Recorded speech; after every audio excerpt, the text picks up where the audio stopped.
कंस समझ नहीं पा रहे हैं ये कैसे संभव है।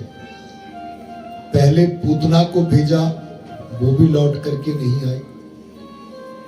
अरे पूतना की ही तरह बहुत बलवान था ये तृणाव्रत, किंतु ये तृणाव्रत भी मारा गया। तो भक्तों, अब कंस को ऐसा धीरे धीरे विश्वास हो रहा है कि हो ना हो मेरा शत्रु तो वही है वृंदावन का कन्हैया। बोलिए आनंद कंद भगवान की।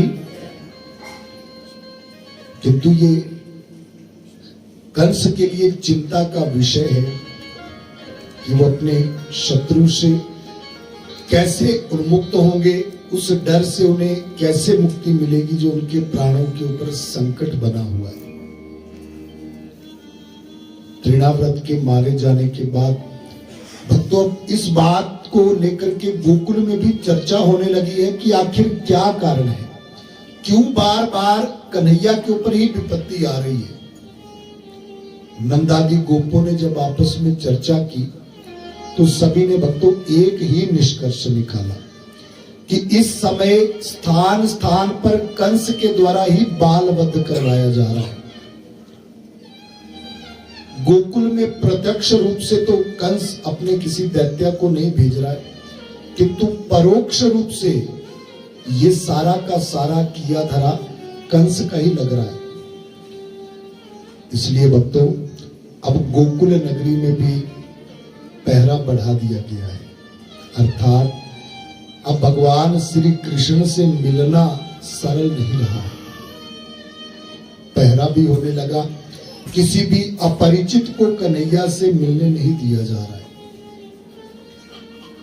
गोकुल नगरी में जब पहरा बढ़ा तो ऐसे समय पर भक्तों भोलेनाथ जी का ध्यान भंग हुआ है। बोलिए उमापति महादेव की। भोलेनाथ जी के मन में भगवान श्री कृष्ण की दर्शनों की इच्छा हो रही है, बाल रूप में प्रभु जी को देखने की जिज्ञासा हुई।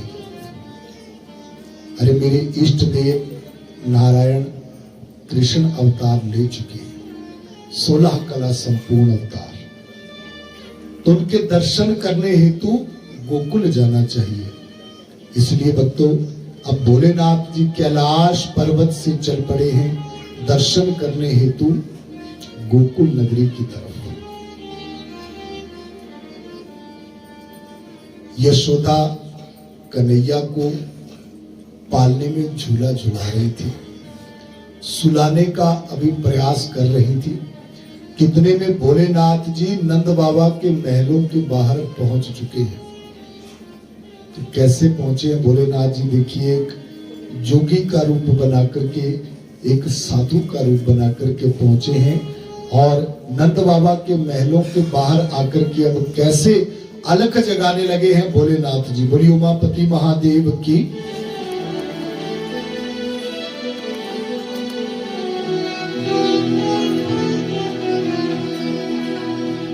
बोलिए उमापति महादेव की। हो द्वारे नंद दे नाद बजाया है, भोला शिव दर्शन नू आया है। हो द्वारे नंद दे नाद बजाया है, भोला शिव दर्शन नू आया है। द्वारे नंद दे नाद बजाया है, भोला शिव दर्शन नू आया है। द्वारे नंद दे नाद बजाया है, भोला शिव दर्शन नू आया है। द्वारे नंद दे नाद बजाया है, भोला शिव दर्शन नू आया है। तालियां।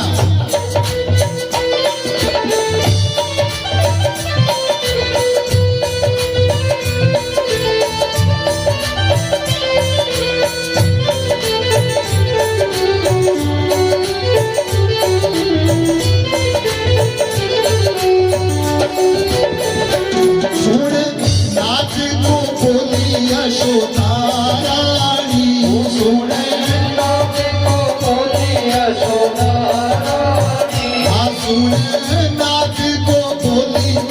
यशोदा रानी सुन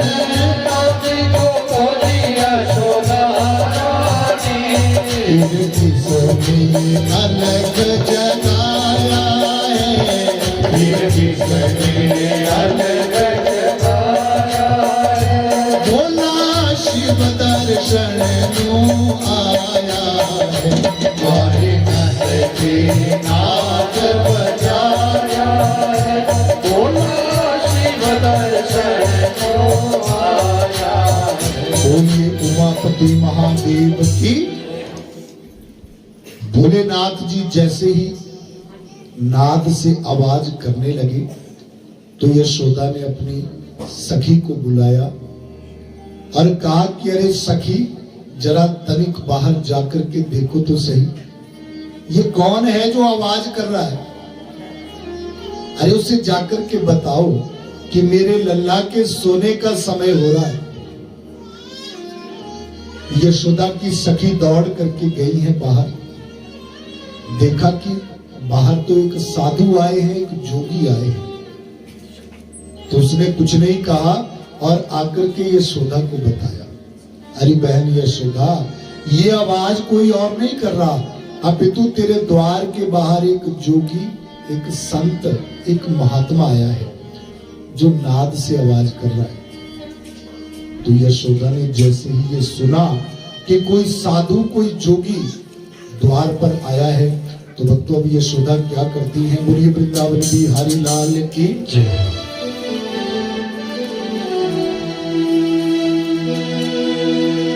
बोले घर से निकली नंदरानी ले, घर से निकली नंदरानी ले, घर से निकली नंदरानी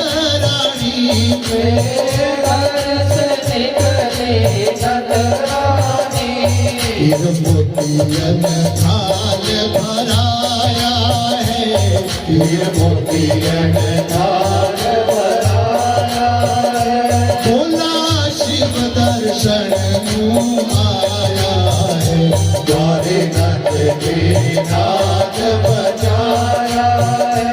बोला शिव दर्शन यूं आया है।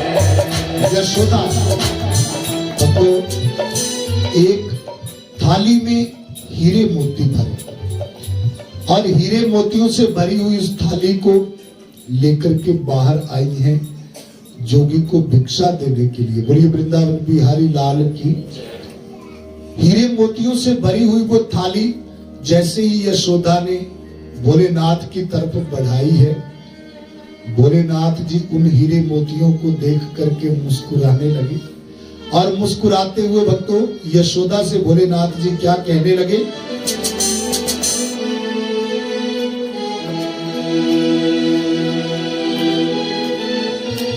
तो क्या करने मेरे हीरे मोती, क्या करने मेरे हीरे मोती, वो क्या करने मेरे हीरे मोती, क्या करने मेरे हीरे मोती।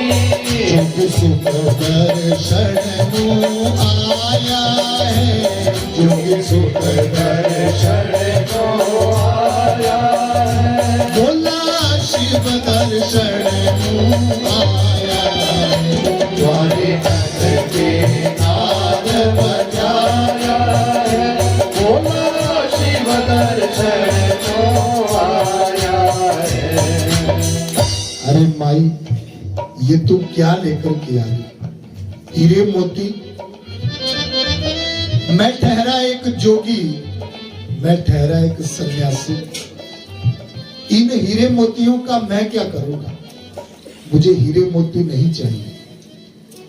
तो यशोदा कहने लगी, अरे जोगी, अगर आप भिक्षा नहीं मांग रहे हो तो फिर बताइए मैं आपके चरणों की क्या सेवा कर सकती हूँ। जोगी कहने लगे, माई, ये जोगी तो तेरे सूत दर्शन के लिए आया है। बोलिए वृंदावन बिहारी लाल की। एक बार अपने लल्ला के दर्शन करवा दे, ये जोगी प्रसन्न हो जाएगा। कहते हैं भक्तों, दूध का जला हुआ लस्सी को भी फूंक फूंक करके पीता है। जैसे ही लल्ला का नाम उस साधु ने यशोदा के सामने लिया तो यशोदा घबरा गई, डर गई है। कौन है ये साधु, कौन है ये जोगी जो मेरे लल्ला से मिलने की बात कर रहा है? क्योंकि जो सबसे पहले गोकुल नगरी में आई थी वो एक देवांगना बनकर के आई थी, बाद में क्या निकली? बालघातनी राक्षसी। उसके बाद तृणाव्रत जैसा दैत्य आया था। अब ये जोगी कहां से आ गया? बोलिए आनंद कंद भगवान की जय। ये जोगी है या फिर कंस का कोई भेजा हुआ दैत्य तो नहीं है जो जोगी बनकर के आया है? हे प्रभु मेरे लल्ला की रक्षा करना। घबरा गई यशोदा। और भक्तों यशोदा ने अब जल्दी जल्दी में कहा कि देख जोगी, अगर तू लल्ला को देखने के लिए आया है तब तो तुझे निराश ही लौटना पड़ेगा। भोलेनाथ कहने लगे, अरे माई ऐसा क्यों बोल रही है? अरे मैं बड़ी दूर से आया हूं, बहुत आस लेकर के आया हूं, ऐसा मत बोल। यशोदा कहने लगी, अरे जोगी तुमने आने में थोड़ा सा विलंब कर दिया, थोड़ी देरी कर दी, क्योंकि मैंने अपने लल्ला को दूध पिला करके सुला दिया है। मेरा लल्ला भी सो रहा है। अभी तो यशोदा केवल सुला रही थी, कन्हैया सोए नहीं थे, पर यहाँ पर झूठी कह दी यशोदा ने। बोलिए वृंदावन बिहारी लाल की। अंदर पालने में दाऊ जी हैं, कन्हैया जी हैं, जो इस दृश्य को देख रहे। दाऊ कहने लगे, अरे कन्हैया देखो बाहर मैया भोलेनाथ से झूठ कह रही है। बोलिए आनंद कंद भगवान की जय। हे दाऊ भैया, इसी को मां की ममता कहा जाता है। हमारे ऊपर कोई संकट ना आए इसलिए माता घबराई हुई है। किंतु कन्हैया माता तो भोलेनाथ को यहाँ लाना ही नहीं चाहती है। बोलिए वृंदावन बिहारी लाल की जय। तो भोलेनाथ यहां तक आएंगे कैसे? कन्हैया कहने लगे, दाऊ भैया ये बड़ा मनमोहक दृश्य होने वाला है। क्यों? क्योंकि एक तरफ तो है हमारी मन की बोली माता यशोदा, आंख मूंद पर सब पर भरोसा करती थी, पर पूतना ने ऐसा भरोसा तोड़ा है, अब आसानी से माता किसी पर भी भरोसा करने वाली नहीं है। बोलिए आनंद कंद भगवान की। और दूसरी तरफ जो है उनका तो नाम ही भोला है, बड़े भोले भाले हैं, तो वो भी चालाकी नहीं जानते, चतुराई नहीं जानते, दोनों ही भोले भाले हैं। अब देखते हैं भोलेनाथ माता यशोदा को मना पाते हैं अथवा नहीं मना पाते। भक्तों यशोदा ने कहा, जोगी तुमने आने में देरी कर दी, मेरा लल्ला तो सो रहा। तो भोलेनाथ कहने लगे, माई कोई बात नहीं, मुझे भी कोई जल्दी नहीं है। बोलिए आनंद कंद भगवान की जय। अरे मेरे पास तो समय ही समय है, मैं यहीं पर बैठ करके प्रतीक्षा करता हूं, जब तेरा लल्ला उठ जाए तो तू मुझे बुला लेना। बोलिए उमापति महादेव की। यशोदा ने तो एक बहाना लगाया था। वास्तव में यशोदा नहीं चाहती है कि फिर से उनके लल्ला पर कोई विपत्ति आए या कोई संकट आए, इसलिए उस जोगी को भेजना चाहती थी। जब जोगी ने कहा मैं बैठ करके इंतजार करता हूं, तो यशोदा ने सोचा कि कोई और बहाना लगाना होगा, तो इसलिए अब यशोदा कहने लगी कि नहीं नहीं जोगी तू बैठ मत, देख अगर मेरा लल्ला उठ भी गया मैं तब भी तुझे अपने लल्ला के दर्शन नहीं करवा सकती। किंतु माई क्यों? तो अभी यशोदा ने एक और बहाना लगाया और यशोदा ने कहा है कि देख जोगी सीधी सी बात है, मेरा लल्ला बहुत छोटा है और जरा तू अपनी तरफ देख, तू कैसा लग रहा है। बोलिए वृंदावन बिहारी लाल की जय। तेरा ये जो रूप है ये बड़ा डरावना है, ये बड़ा भयंकर है, अरे तुझे देख करके मुझे ही डर लग रहा है तो मेरा लल्ला नहीं डरेगा, इसलिए मैं तुझे दर्शन नहीं करवा सकती। तो जब यशोदा ने ये बात कही तो भोलेनाथ जी भी अपनी हंसी को रोक नहीं पाए और जोर जोर से भोलेनाथ जी हंसने लगे, कहने लगे अरे माई तू बड़ी भोली है, अरे क्या बोल रही है तू, तेरा लल्ला मुझे देख करके डरेगा? तू नहीं जानती माई, जब तेरा लल्ला मुझे देखेगा तो वो कितना प्रसन्न होगा, तू सोच भी नहीं सकती। यशोदा कहने लगी जोगी जरा मुझे भी तो बता कि आखिर मेरा लल्ला तुझे देख करके प्रसन्न क्यों होगा?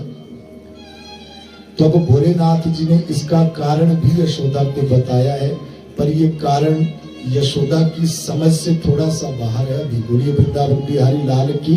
क्या कहते हैं भोलेनाथ जी?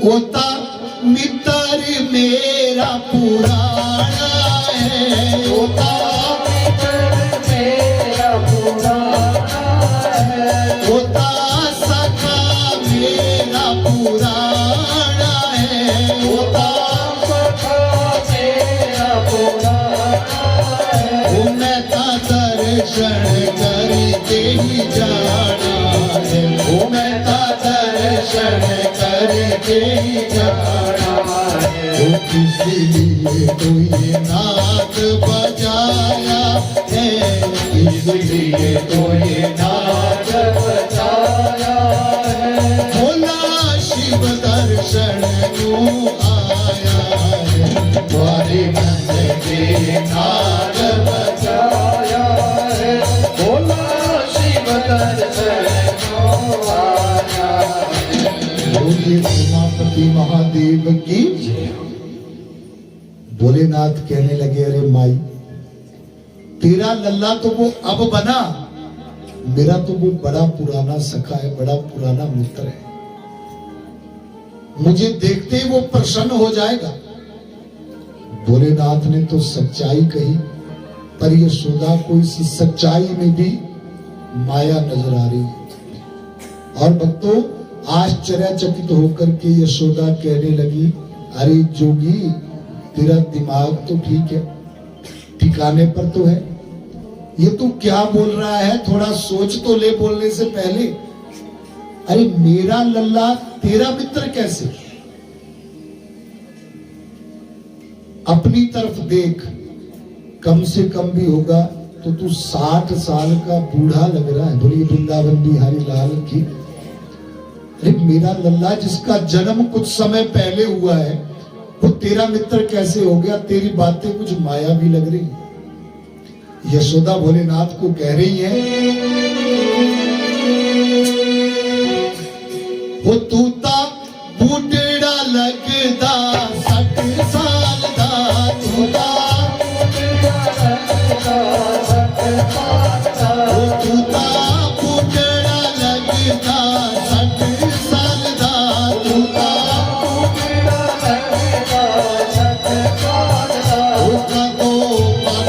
होया तू मेरे नाल दा, कदों होया तू मेरे नाल दा, मैनू लगदी कोई माया है, मैनू लगदी कोई माया है, भोला शिव दर्शन को आया है, तुम्हारे मन के नाच बजाया है, भोला शिव दर्शन को आया है।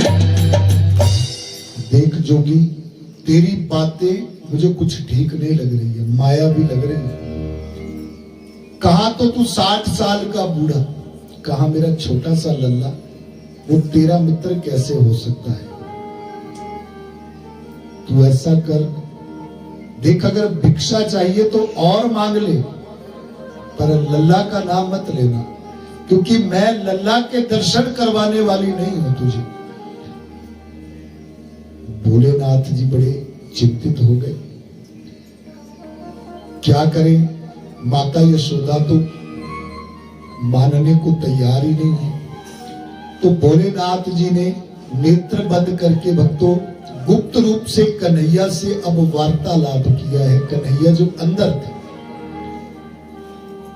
तो कन्हैया ने कहा कि अरे भोलेनाथ जी, गोकुल नगरी में आपका बहुत बहुत स्वागत है। भोलेनाथ कहने लगे, अरे प्रभु जी, बाहर ही स्वागत करोगे या अंदर भी बुलाओगे? बोलिए आनंद कंद भगवान की। कन्हैया कहने लगे, भोलेनाथ जी, मैं तो बाल रूप में हूं, पालने में अभी झूला झूल रहा। माता को मना करके आपको ही अंदर आना होगा।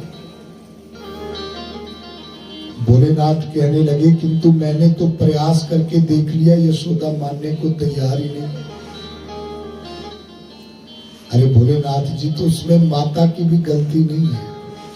आपने आने में थोड़ा सा विलंब कर दिया है, क्योंकि आपसे पहले यहाँ पर पूतना आ चुकी है, तृणाव्रत आ चुके हैं, इसलिए अब माता डरी हुई है और समझ रही है कि ना जाने कंस फिर से कौन सी चाल चलेगा। ये प्रभु जी, वो तो मुझे ज्ञात है, किंतु अब मैं चाहता हूं कि आप कोई ना कोई लीला दिखाइए जिससे मैं अंदर आ सकूं। कन्हैया कहने लगे, भोलेनाथ जी, मैं तो छोटे से रूप में हूं, पालने में झूला झूल रहा हूं, कौन सी लीला दिखाऊं? अरे माता को तो आपको मनाना पड़ेगा। और ये वृंदावन बिहारी लाल की, माता को मनाइए और जल्दी से आइए, क्योंकि मुझे बड़ी उत्सुकता है आपसे भेंट करने की, आपसे मिलने की। क्योंकि यहां पर मुझसे मिलने के लिए जो भी आया है, वो बधाई में अपने साथ कुछ ना कुछ लेकर के आया है। तो आपकी बधाई का तो मुझे विशेष इंतजार है। आखिर आप मेरे लिए बधाई में क्या लाओगे? बोलिए उमापति महादेव की। तो उसे देखने के लिए मैं बड़ा उत्सुक है, और जल्दी से आप माँ को मना करके अंदर आइए। तो भोलेनाथ कहने लगे कि अच्छा चलो, फिर से प्रयास करके देखता हूं। अब भोलेनाथ जी भक्तों, नाम ही भोला है, बड़े भोले भाले हैं। और अगले क्षण जब यशोदा से बात करने लगे, तो भोलेनाथ ने ही अपने मुख से कंस का नाम ले लिया। बोलिए आनंद कंद भगवान की। भोलेनाथ कहने लगे कि देख माई, मैं जानता हूं तू डर रही है, क्योंकि गोकुल में पूतना आई थी, तृणाव्रत आए थे, किंतु मेरा विश्वास कर, मैं तो एक जोगी हूं, एक साधु हूं। अरे मैं तो कंस को जानता तक नहीं। भक्तों, यशोदा ने कंस का नाम अभी तक लिया नहीं था। बोलिए आनंद कंद भगवान की। वो तो केवल मन में चल रहा था कि कहीं कंस ने ना भेजा। इधर भोलेनाथ ने स्वयं ही कंस का नाम ले लिया। अब तो यशोदा को पूरा विश्वास हो गया, पक्का इसे कंस ने भेजा। बोली उमापति महादेव की। इसलिए भक्तों, यशोदा थोड़ा क्रोधित होकर के जोगी से क्या कहने लगी,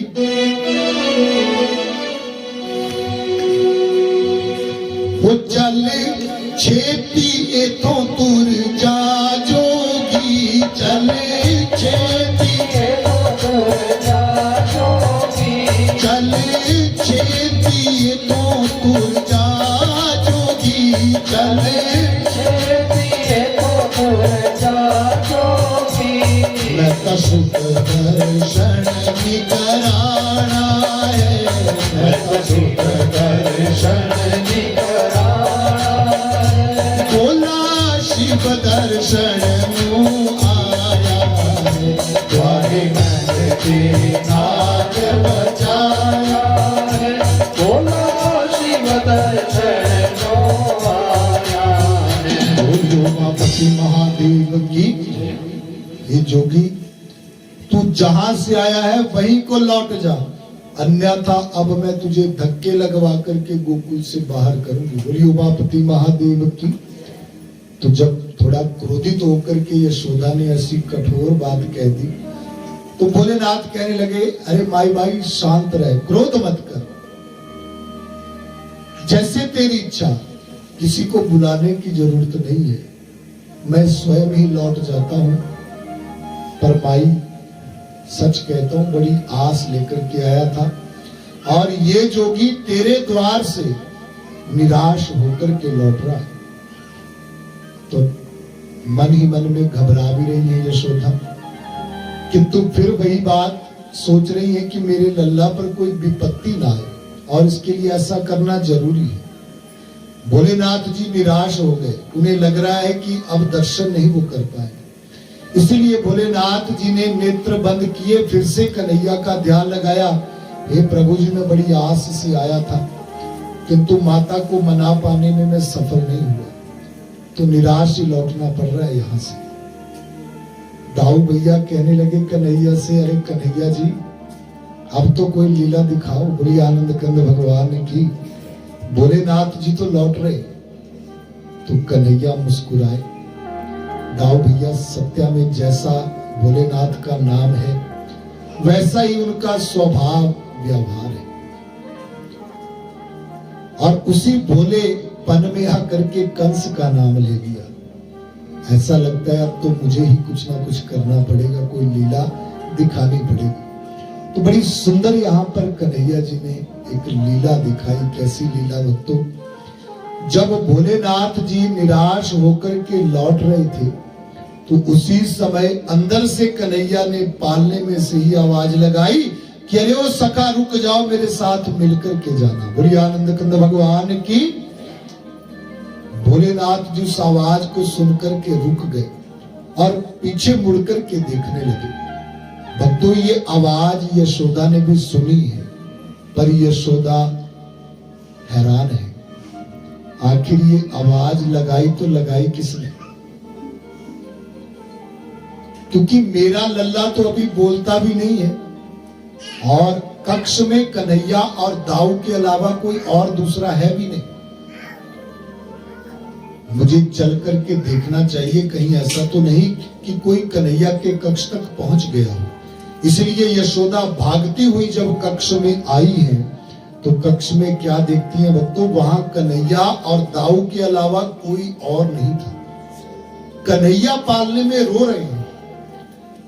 यशोदा ने कन्हैया को पालने से उठाया, हाथों में चुप करवाने का प्रयास किया है, किंतु जितना यशोदा चुप करवा रही है प्रभु जी उतना ही जोर जोर से रो रहे। आज से पहले कभी भी इतना प्रभु जी रोए नहीं थे जितना आज रो रहे। घबरा गई है यशोदा, ये मेरे लल्ला को क्या हो रहा है, क्यों इतना रो रहा है? और मुख्य बात, अभी भी यशोदा के मन में वही चल रहा है कि वो आवाज किसने लगाई थी कि अरे सखा मेरे साथ मिलकर के जाना, क्योंकि जोगी ने भी यही कहा था कि ये मेरा मित्र है। तो भक्तों, अब यशोदा सोचने लगी कि कहीं ऐसा तो नहीं मैंने जोगी का अपमान कर दिया इसलिए मेरा लल्ला इतना रो रहा है। उस जोगी ने भी यही कहा था कि ये बड़े पुराने आपस में सखा हैं, तो मुझे लगता है हो सकता है पूर्व जन्म में इनका कोई ना कोई संबंध रहा होगा। वैसे भी मुझे वो जोगी बहुत ही पहुंचा हुआ लगा। कंस का भेजा हुआ वो दैत्य हो नहीं सकता। क्यों? क्योंकि अगर वो कंस का भेजा हुआ दैत्य होता तो मेरे कहने से वो वापिस लौटने नहीं लगता, अभी तो यहां तक पहुंचने का जरूर प्रयास करता, चाहे बलपूर्वक। तो ऐसा लगता है मुझे लल्ला के दर्शन उस जोगी को करवा देने चाहिए। जैसे ही यशोदा के मन में ये विचार आया, भक्तों, कन्हैया ने भी रोना बंद कर दिया है। बोली उमापति महादेव की।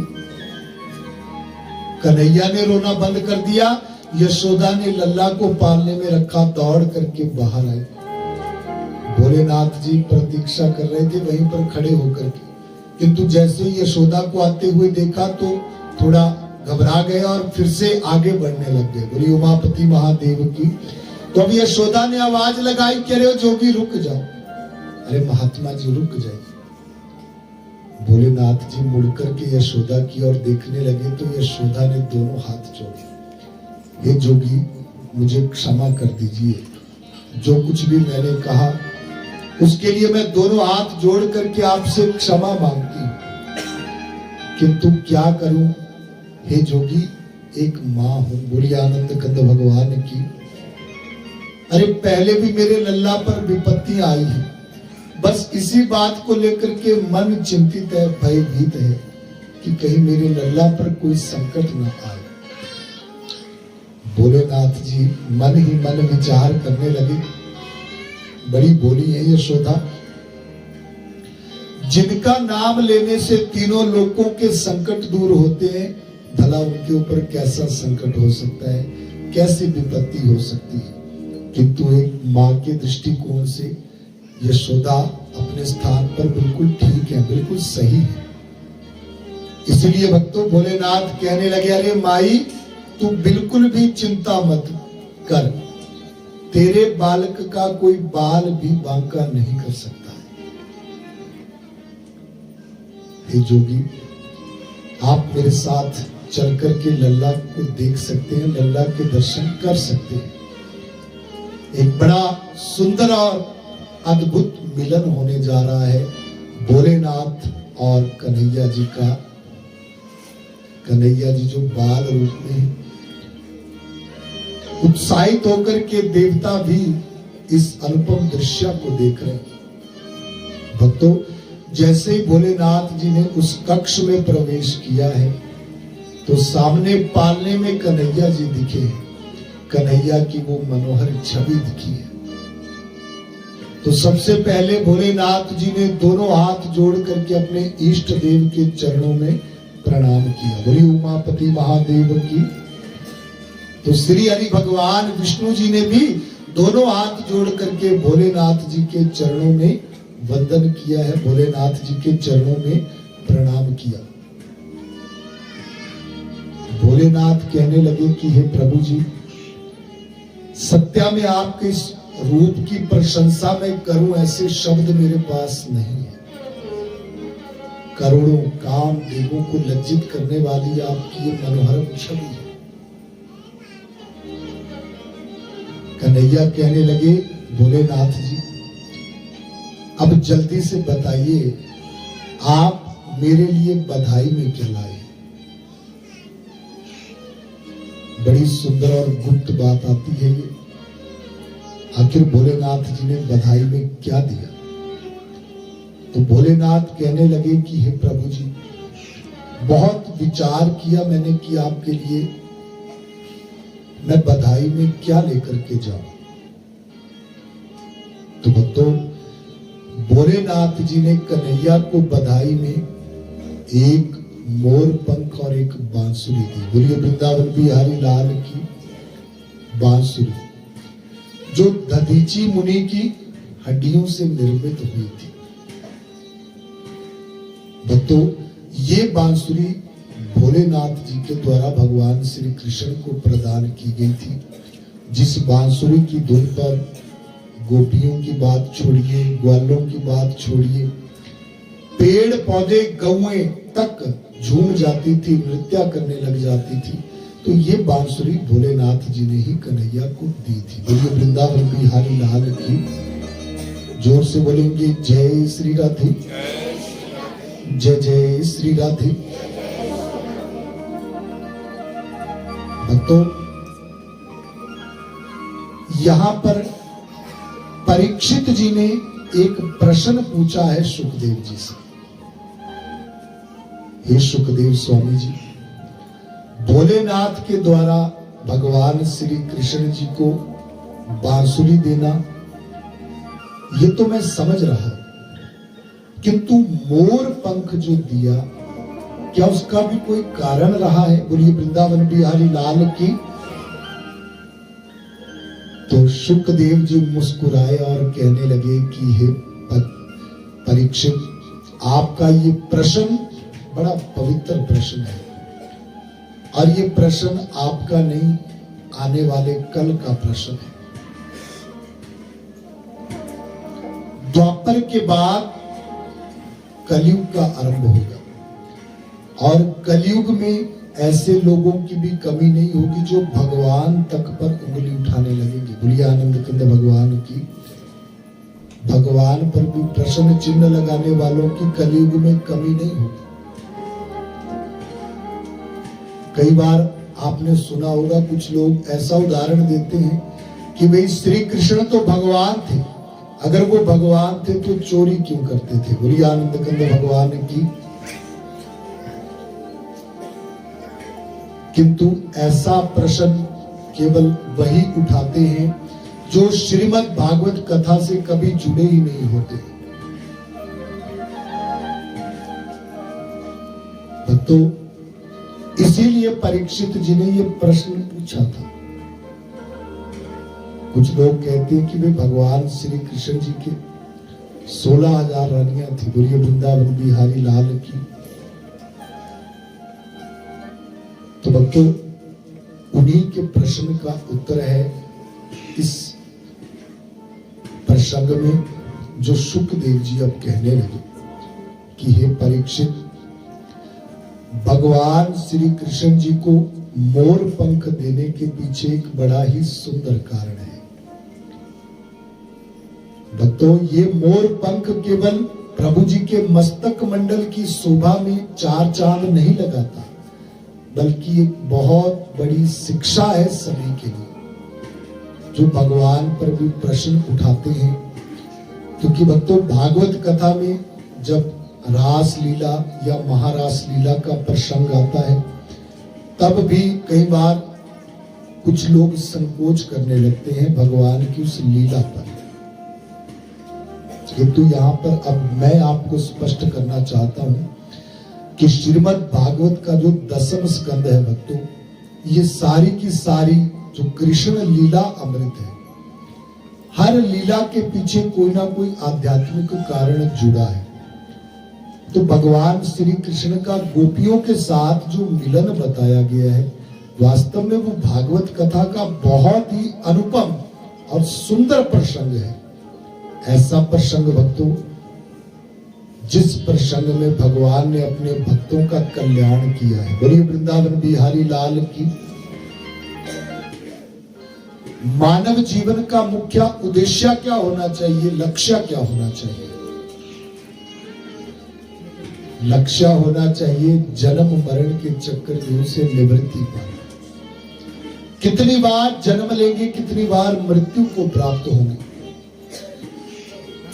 तो भक्तों, जिन्होंने अपने जीवन के वास्तविक लक्ष्य को समझा है, वो ये भी जानते हैं कि इस लक्ष्य तक पहुंचने के लिए एकमात्र भक्ति का मार्ग ही सहाय होता है, तपस्या का मार्ग ही सहाय होता है, जो हमें जन्म जन्मांतर के चक्रव्यूह से निवृत्ति दिलाता है। तो ये गोपियां कौन थी भक्तों?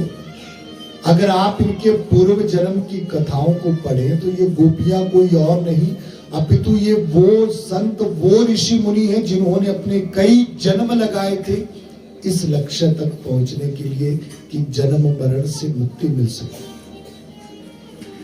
हमारे इस सफर का जो सुखद अंत है वो कहाँ होता है? जब भक्तों इस शरीर को चलायमान करने वाली ये आत्मा उस परमात्मा में जाकर के विलीन हो जाती है, तब जन्म मरण के चक्रव्यूह से निवृत्ति मिलती है।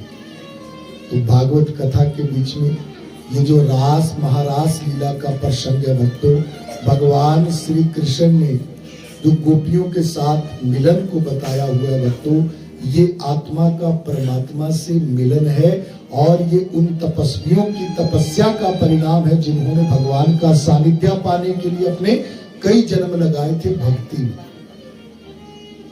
भगवान श्री कृष्ण के 16,000 रानियां, किंतु फिर भी भक्तों वेद पूर्ण रूप से भगवान श्री कृष्ण को ब्रह्मचारी की संज्ञा देते हैं। कौन सी संज्ञा देते हैं? ब्रह्मचारी। इसीलिए भोलेनाथ जी ने भी मोर पंख दिया था भगवान श्री कृष्ण को भेंट में। ऐसे लोगों के प्रश्न का ये उत्तर है। आप जानते होंगे मोर किसकी सवारी है जी?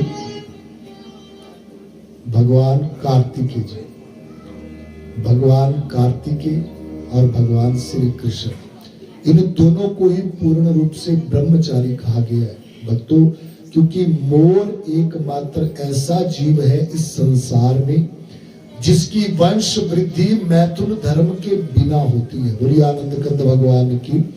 इसीलिए मोर को, मोर पंख को जति स्वरूप कहा जाता है, इसे ब्रह्मचर्य का प्रतीक मानते हैं। तो ये मोर पंख केवल भगवान श्री कृष्ण के मस्तक की शोभा नहीं बढ़ाता था, अपितु उन लोगों के प्रश्न का ये उत्तर भी है जो भगवान पर उंगली उठाते हैं। बात करें चोरी की, कुछ कहते हैं भगवान चोरी करते थे। भक्तों, चोरी का अर्थ क्या होता है? जब हम किसी दूसरे की वस्तु को बिना बताए उठाते हैं, वो कहलाती है चोरी। भगवान जो करते थे वो चोरी नहीं थी, वो भक्तों की भावना का सम्मान था। ये बात हमें समझनी होगी कि भगवान श्री कृष्ण का अवतार ये केवल यशोदा के लिए नहीं हुआ है, ये केवल नंद बाबा के लिए नहीं हुआ है, बल्कि प्रभु का अवतार तो सभी भक्तों के कल्याण के लिए हुआ है।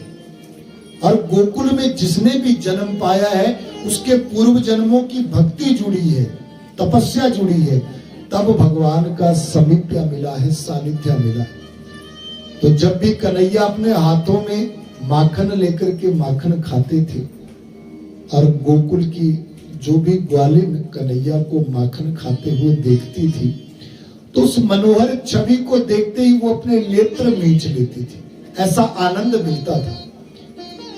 एक ही बात मन में आती थी कि धन्य है नंद बाबा और धन्य है यशोदा, जो ये लल्ला यहां माखन खा रहा है।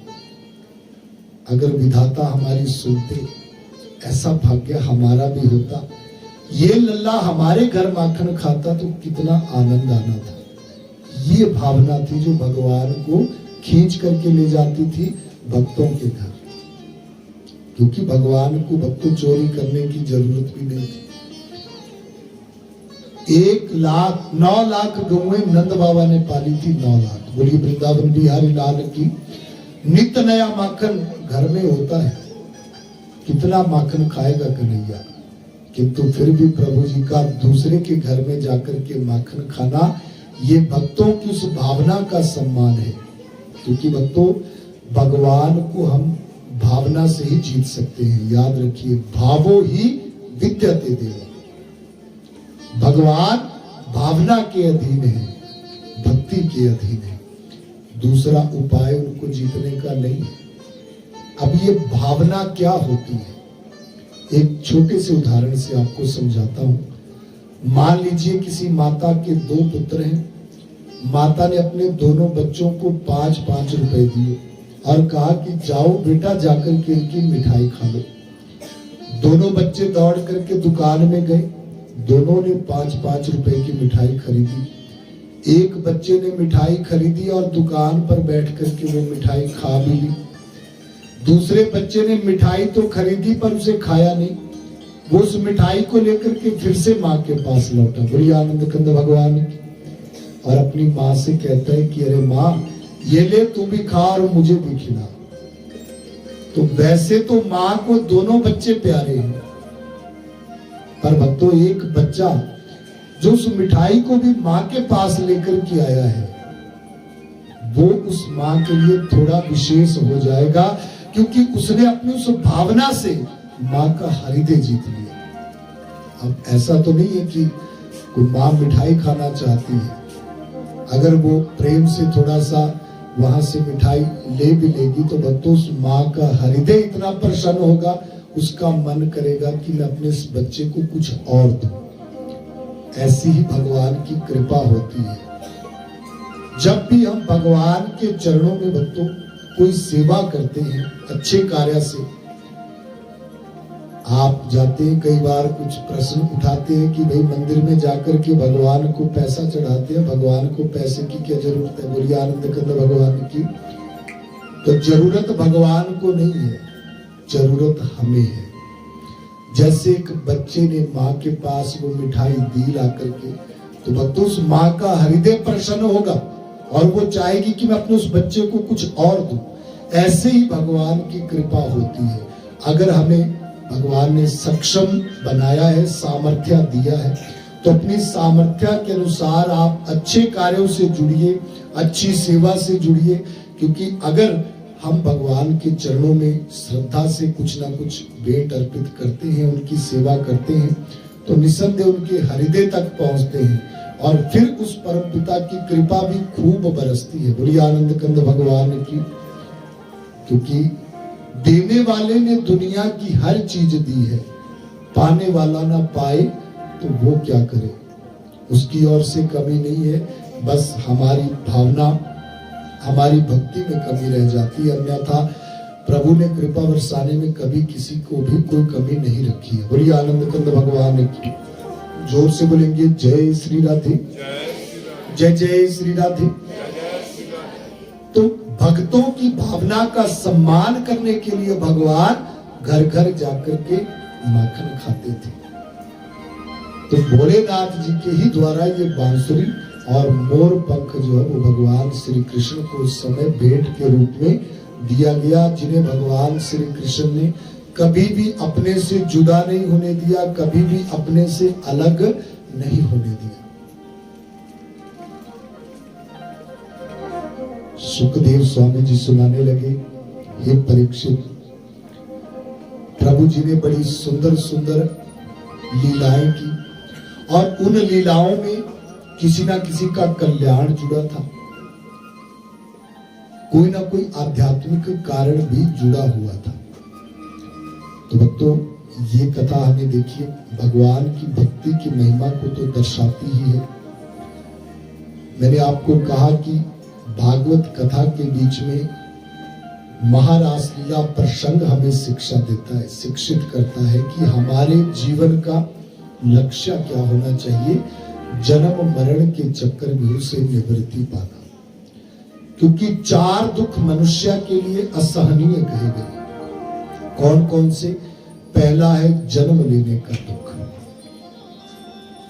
दूसरा है मृत्यु का दुख, तीसरा है जब इस शरीर में कोई रोग या व्याधि लगती है तो उस समय उत्पन्न होने वाली पीड़ा, और चौथा है जब मनुष्य का मोह टूटता है तो आसक्ति टूटने से भी उत्पन्न होने वाली पीड़ा वेदना देने वाली होती है।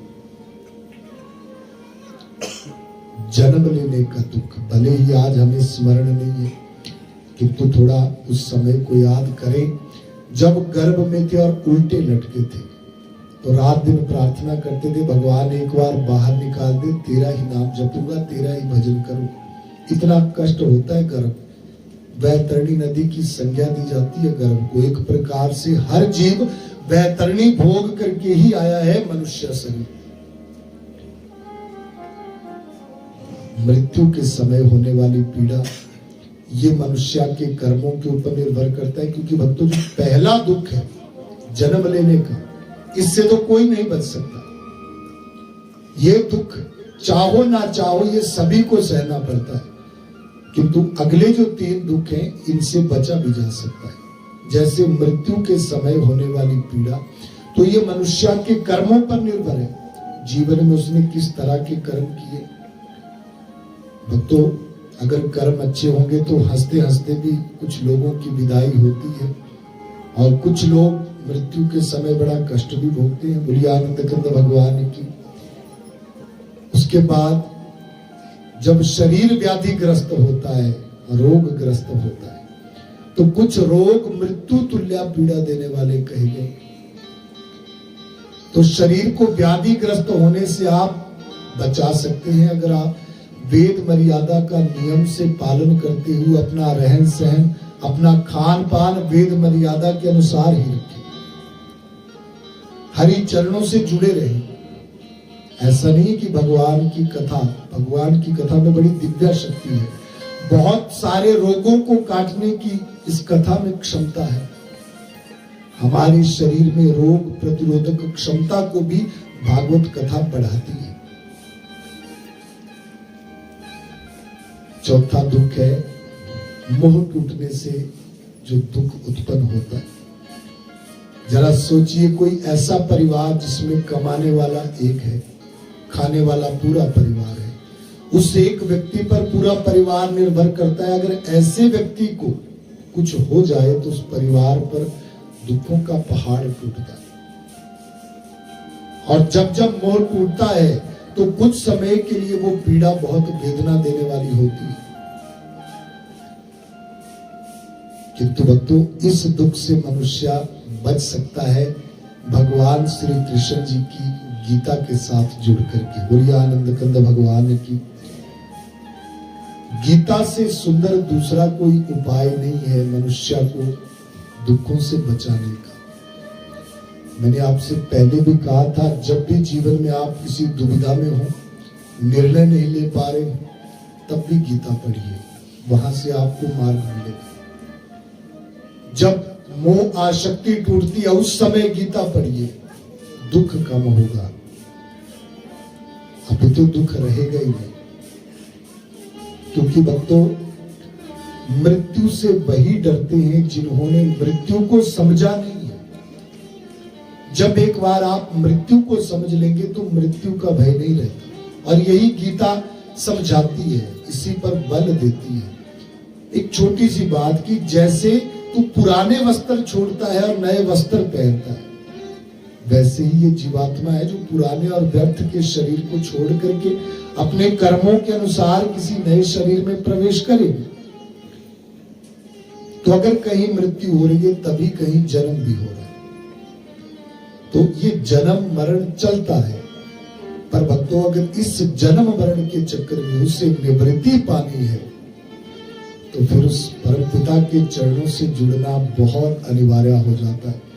और भक्तों इसलिए विशेष रूप से कहूंगा कि अधिकतर लोग बुराई के लिए केवल कलयुग को दोष देते हैं कि कलयुग है, पर कलयुग का ये गुण सबसे सुंदर था कि मनुष्य के मोक्ष का मार्ग, उसके कल्याण का मार्ग जो सतयुग द्वापर त्रेता में जटिल था, वो कलयुग में सबसे आसान है, सबसे सरल। इसी गुण पर प्रसन्न होकर के तो परीक्षित ने स्थान दिया था कलयुग को ठहरने के लिए। तो इस गुण का हम सभी को लाभ उठाना चाहिए। शरीर की सत्यता को समझिए। हम कहते हैं मेरा शरीर है, ये मेरे हाथ है, मेरी आंखें हैं। कभी किसी ने कहा कि मैं शरीर हूं? नहीं कहते, हम कहते हैं मेरा शरीर, क्योंकि मेरा उसी वस्तु के लिए कहा जाता है जो एक दिन छोड़नी होती है। जैसे मेरा घर, मेरी पत्नी, मेरे बच्चे, मेरा परिवार, वैसे मेरा शरीर। मेरा इसलिए बोला क्योंकि पता है एक दिन इसे भी छोड़ना।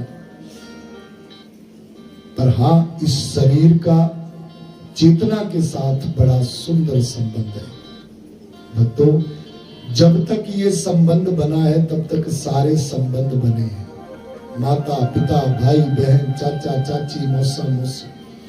किंतु जिस दिन ये बंधन टूटता है तो सारे के सारे बंधन टूट जाते हैं। अपने भी उस समय मुख मोड़ लेते हैं और जल्दी जल्दी लग जाती है घर से बाहर निकालने की। ये सच्चाई है। पाई पाई जोड़ करके एक सपनों का घर बनाया मनुष्य ने अपने लिए, पर यह सच्चाई है कि एक रात भी उसमें ठहरने नहीं दिया जाएगा जब समय आता है। दुनिया जीतने चला था सिकंदर,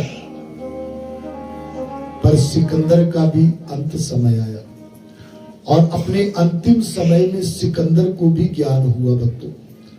सिकंदर ने अपने सैनिकों से कहा कि हे सैनिकों, जब भी मेरी अंतिम यात्रा निकाली जाए तो मेरे ये दोनों हाथ ताबूत के बाहर रखना, इनको अंदर मत डालना। सैनिकों ने पूछा महाराज राज ऐसा क्यों? तब सिकंदर ने बड़ी सुंदर और शिक्षाप्रद बात कही थी, क्योंकि हे सैनिकों, मैं चाहता हूं कि दुनिया देखे कि दुनिया जीतने वाला सिकंदर अपने साथ क्या लेके गया। तो जीवन में खूब कमाए, चंद हीरे चंद मोती, एक बात मगर याद रखो, कफन में जेब नहीं होती। बोलिए उमापति महादेव की।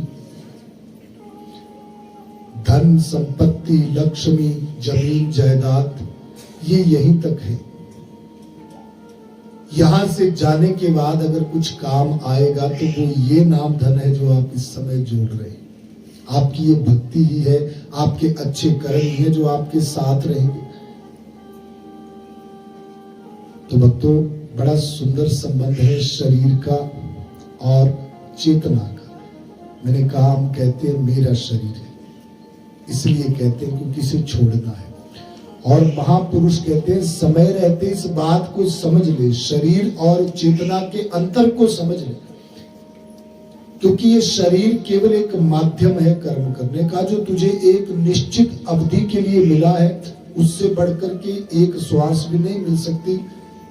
चाहे आप करोड़ों रुपया खर्च कर दीजिए, ये भी धन की सीमा है, पर श्वास नहीं खरीदी जा सकती।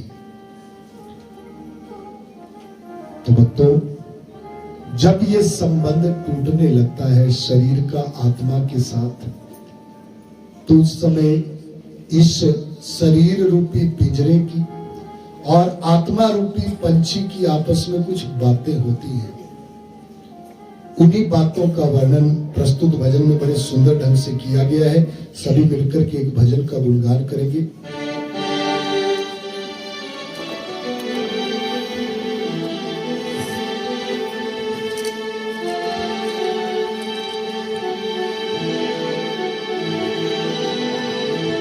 बोलिए वृंदावन बिहारी लाल की।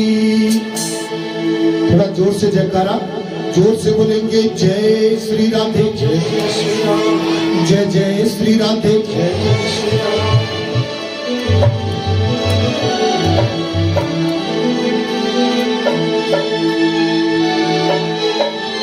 एक दिन चले हम सैर करने को, एक दिन चले हम सैर करने को, तो दिल में कुछ अरमान थे। हर एक तरफ थे शमशान बंदे और दूसरी तरफ कब्रिस्तान थे।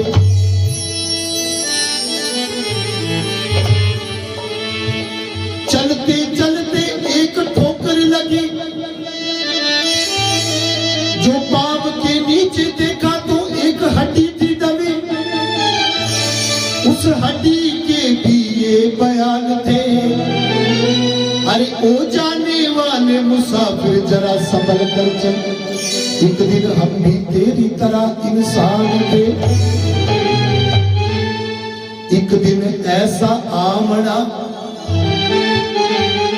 जंगल पैणी रात, अरे ऊपर तेरे हल चलांगे और गम चरेगी घास। ये भी सच्चाई है, ऐसा भी समय आएगा। बोलिए वृंदावन बिहारी लाल की। कभी बड़े सुंदर शब्दों में कहा, वो पंछी उड़ गया मार के उडारी, ये पिंजरा निमाना रह गया। बोलिए सच्चे दरबार की। वो पंछी उड़ गया मार के उडारी, पिंजरा निमाना रह गया। वो पंछी उड़ गया मार के उडारी, पिंजरा निमाना रह गया। वो पंछी उड़ गया मार के उडारी, पिंजरा निमाना रह गया। वो पंछी उड़ गया मार के उडारी, पिंजरा निमाना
बिहारी लाल की।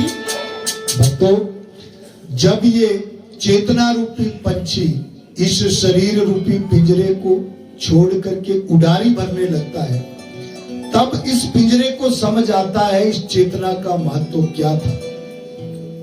क्या महत्व था शरीर में आत्मा का, क्योंकि चेतना के बिना ये शरीर शरीर नहीं कहलाएगा भक्तों, ये कहलाएगा शब। क्या कहलाएगा? शब। और शब को ज्यादा समय नहीं रखते, जला देते।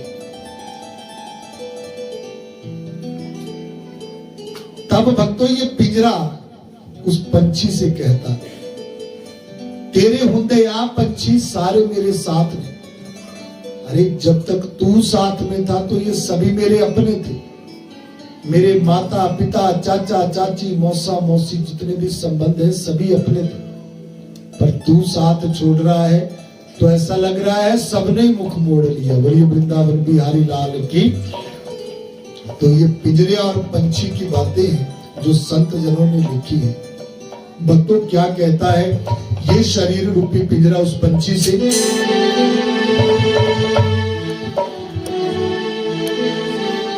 तेरे हुंदया पंछी सारे मेरे साथ में, तेरे हुंदया पंछी सारे मेरे साथ में।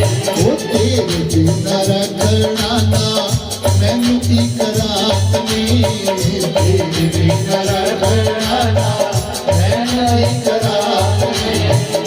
वो सुबह हुंदया जो जंगलारी तैयारी, पिंजरा निमाड़ा रह गया। सुबह हुंदया जो जंगलारी तैयारी, पिंजरा निमाड़ा रह गया। वो पंछी उड़ी गया मार के उड़ारी, पिंजरा निमाड़ा रह गया। वो पंछी उड़ी गया मार के उड़ारी, पिंजरा निमाड़ा रह गया। पिंजरा निमाड़ा रह गया, पिंजरा निमाड़ा रह गया। तालियां जय हो।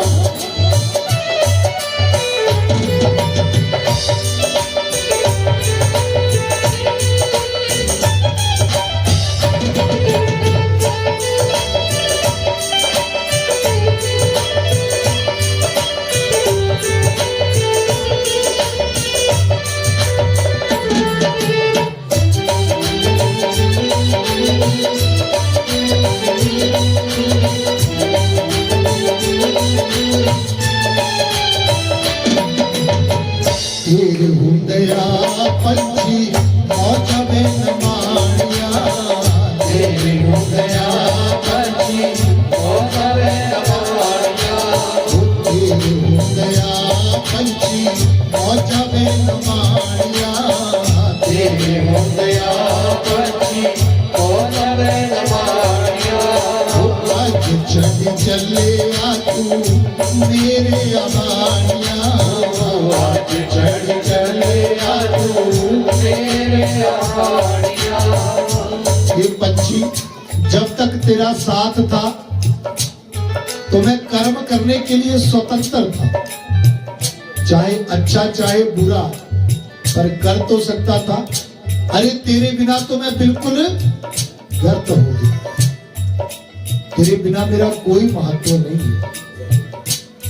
तो पंछी उड़ारी भर रहा है, पिंजरा फिर से उसे बुला रहा है कि अभी साथ मत छोड़, मत मेरा साथ छोड़ करके जा। बोलिए वृंदावन बिहारी लाल की। कैसे पिंजरा कह रहा है? तेरे हुंदया पंछी मौज में न मानिया, तेरे हुंदया पंछी मौज में न मानिया। आज छड़ी चले आ तू मेरे अहानिया, आज छड़ी चले आ तू मेरे अहानिया। वो आके मिल ले तू मैनू एक बारी, पिंजरा निमाड़ा रह गया। आके मिल ले तू मैनू एक बारी, पिंजरा निमाड़ा रह गया। वो पंछी उड़ गया के उडारी, पिंजरा निमाड़ा रह गया, पंछी उड़ गया मार के उडारी, पिंजरा निमाड़ा रह गया, पिंजरा निमाड़ा रह गया, पिंजरा निमाड़ा रह गया। जय श्री राधे, तालियां।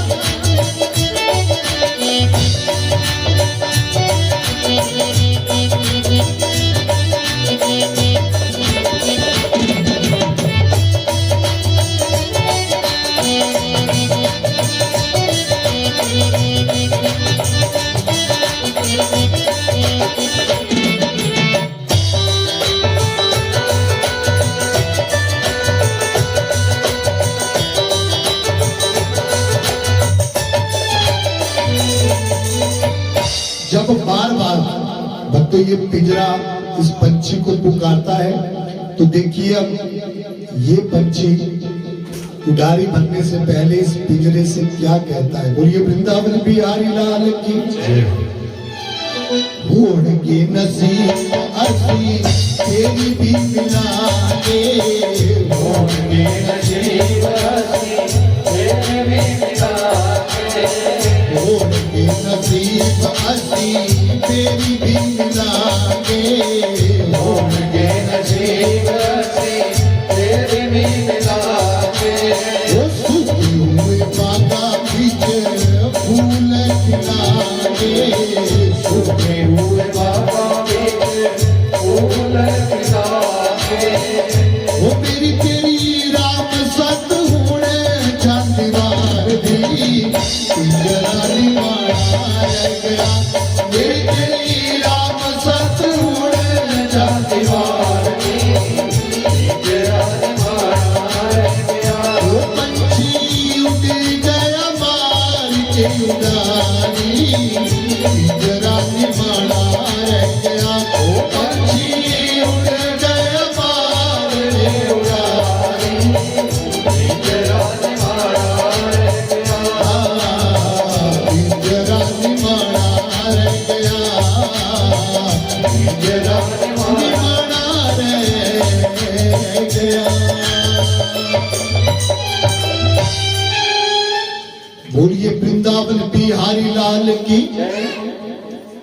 तो भक्तों, पत्ता टूटा डाल से ले गई पवन उड़ाए, हुण क्या बिछड़िया कदों मिलना दूर पड़े हैं जाए। जैसे हवा चलने से टहनी से एक पत्ता टूटता है, तो वो हवा उस पत्ते को बड़ी दूर ले जाकर के फेंक देती है। बाद में वो पत्ता उस टहनी से दूसरी बार नहीं जुड़ पाता। ठीक वैसे ही मृत्यु है, जो एक भरे पूरे परिवार में से जब एक बार अपने शिकार को उठा लेती है, तो वो व्यक्ति उस परिवार में दूसरी बार उस स्थिति में आकर के कभी नहीं जुड़ पाता। तो यही सच्चाई है परिवर्तन का, यही एक महान सिद्धांत मृत्यु है, जिसे एक दिन सभी को स्वीकार करना होता है। तो भक्तों, जन्म मरण के चक्रव्यूह से निवृत्ति प्राप्त हो, पहला लक्ष्य तो यही रखिए।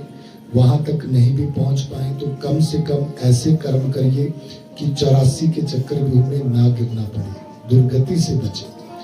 कम से कम फिर से मनुष्य शरीर मिले, फिर से कर्म अवधि मिले, ऐसे कर्म करें, क्योंकि 84 में जाना दुर्गति माना गया। और दुर्गति भक्तों, मैंने कहा 84 लाख की गिनती गिनने में भी बहुत समय लगता है। तो 84 लाख शरीर भोगने में पता नहीं कितने युग निकल जाएंगे, फिर जाकर के ये शरीर मिलेगा। तो बड़े भाग्य से मनुष्य तन पावा, तुलसी सदा हरि गुण गावा।